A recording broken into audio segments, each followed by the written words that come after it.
The chair recognizes the gentleman from North Carolina. I thank the chairwoman, and I am pleased to present a narrowly targeted amendment, a carefully drafted amendment that would simply prohibit the defense community from using private contractors to conduct interrogations. The interrogation of detainees is clearly an inherently governmental function.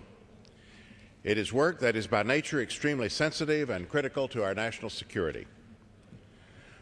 We should all be able to agree that interrogations should be carried out by individuals who are well trained, who fall within a clear chain of command, and who have a sworn loyalty to the United States, not by corporate for-profit contractors.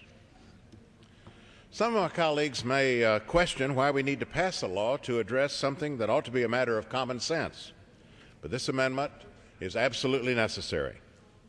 The defense intelligence community has often utilized contractors for performing interrogations and continues to do so.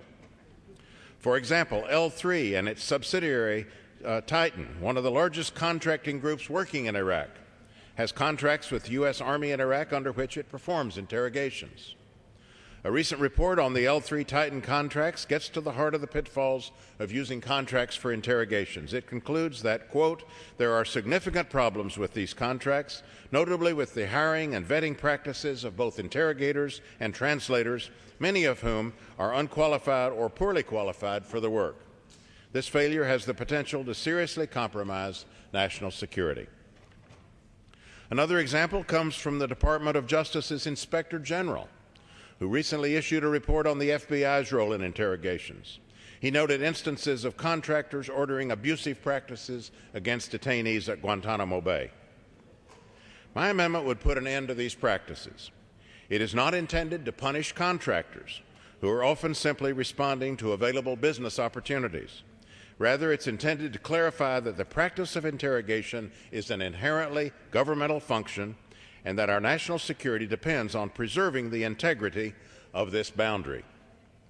Let me also note that the amendment withholds judgment on a number of ancillary functions, such as interpretation or IT technicians and report writers, allowing an exemption for contractors to fill these roles.